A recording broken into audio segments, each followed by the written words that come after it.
안녕하세요. 샘쌤의 R2입니다. 오늘은 17강 해파에 대해서 배울게요.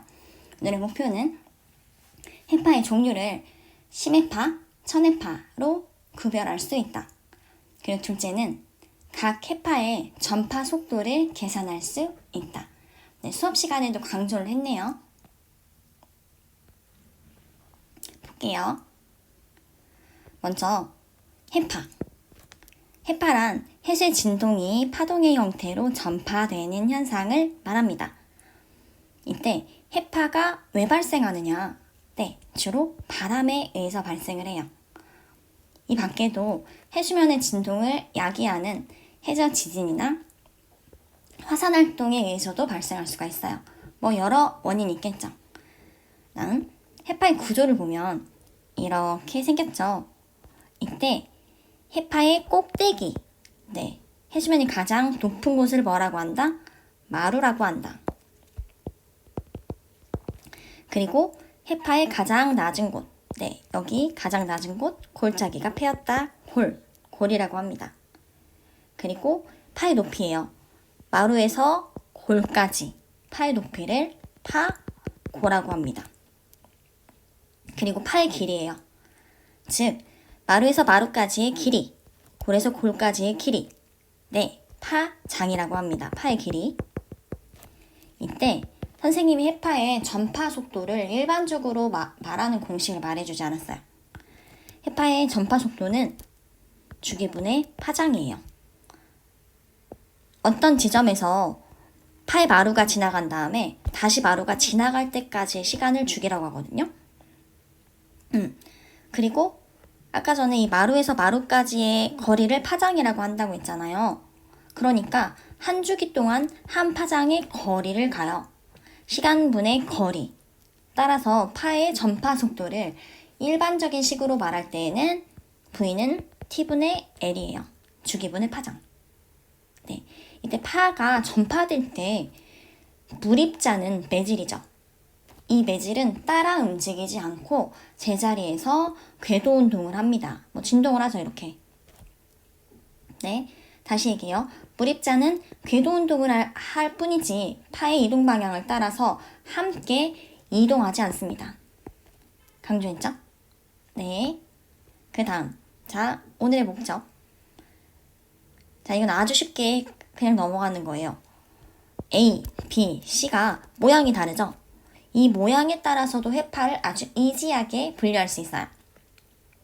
파가 뾰족.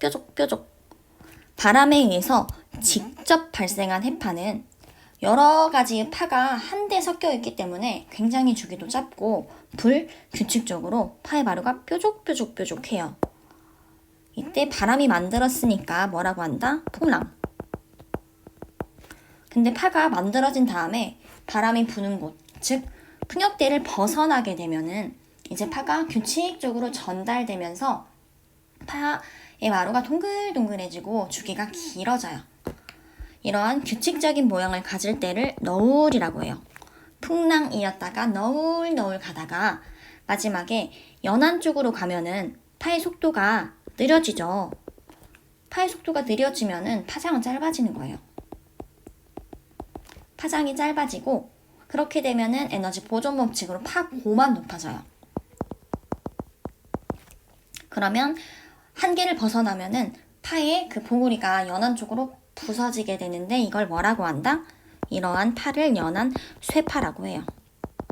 그래서 우리 쓰나미 같은 걸 보면은 연안가로 왔을 때 파고가 높아지면서 해안 사람들을 덮쳐버리죠.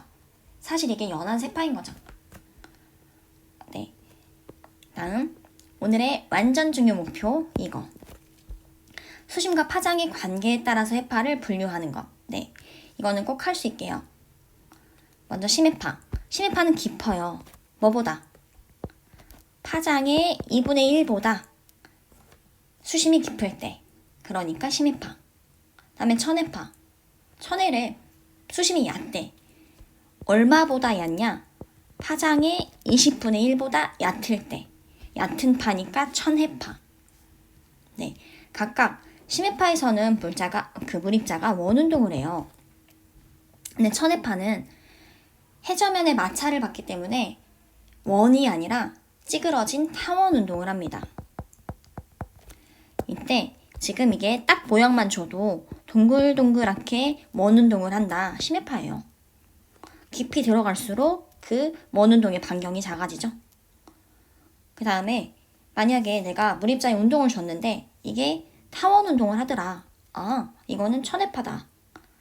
이때 천회파는 깊이 들어갈수록 점점 이 짧은 반경이 줄어들어요. 그러다가 해저면에 가면은 왕복 직소운 운동을 하게 되는 거예요. 이렇게. 이때 각자 심해파, 천해파에서의 전파 속도는 어떠하냐면 V는 심해파의 경우 루트 2파이분의 GL. 파장이 길수록 전파 속도가 빨라지는 거죠. 파장이 길수록.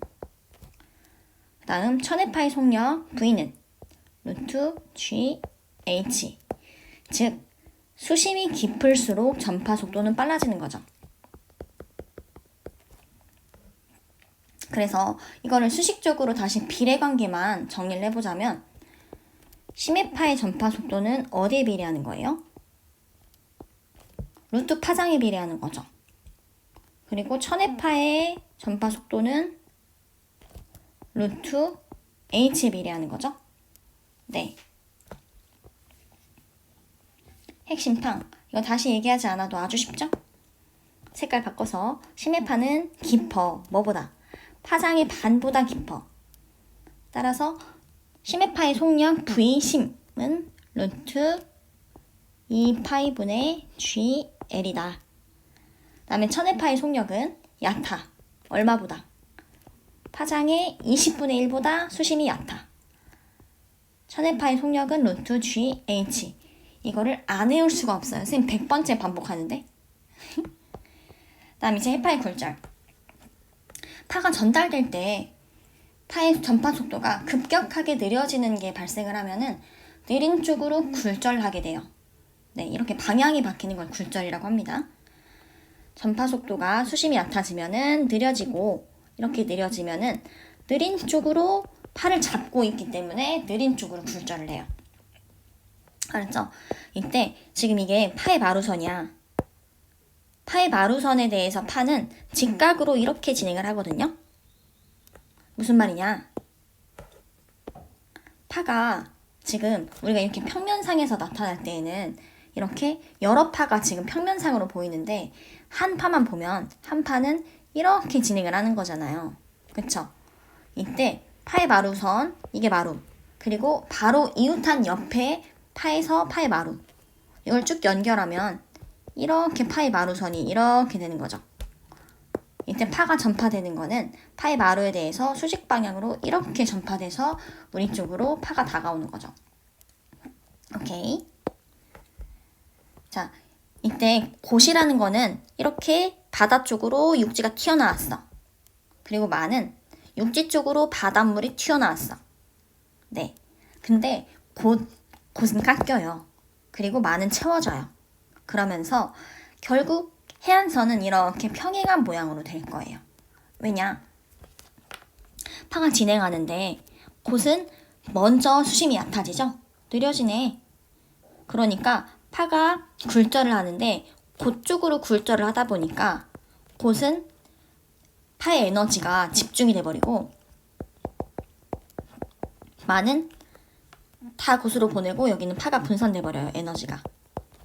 그러니까 얘는 싹 다 깎여버리고 얘는 여기서 깎인 퇴적물이 이쪽으로 그냥 잠잠히 쌓여요.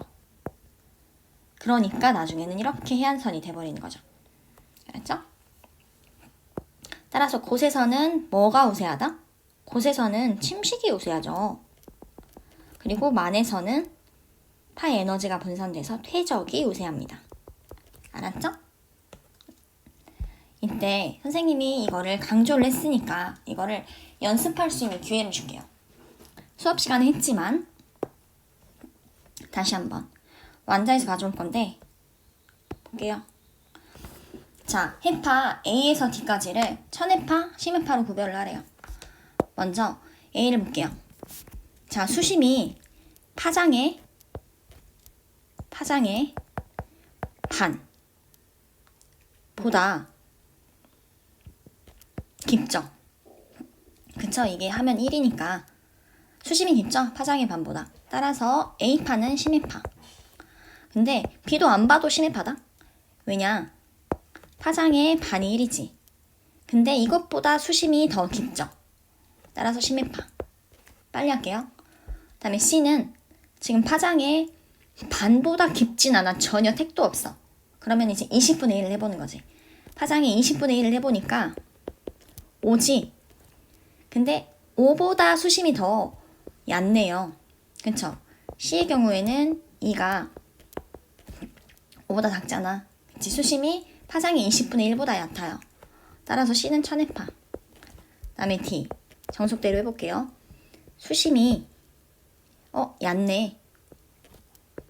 파장의 20분의 1보다. 그쵸? 이걸 해보면 5잖아. 따라서 5보다는 4가 작죠? C는 천해파예요. 그러면 선생님이 A, B, C, D의 전파 속도를 다 구하라고 할 수 있어. 근데 그 중에서 나는 D에 대해서 한번 구해볼게요. D. 보통 선생님이 구하라고 한다면 2파이, 파이 값을 주거나 아니면 중력과 속도 G의 값을 줄 거예요. 알았죠? 네, 그러면 D의 전파 속도를 구해볼게요. 천해파니까 루트 GH죠. 대입해. 중력과 속도 G를 10으로 줄게요. 그럼 10 곱하기 수심이 4. 따라서 루트 40인데 얘를 좀 더 보기 좋게 정리를 하면 2 루트 10. 단위는 미터 퍼 세컨인 것 같아요. 네, 이렇게 계산할 수 있겠죠? 꼭 할 수 있어야 돼요. 여기까지. 안녕.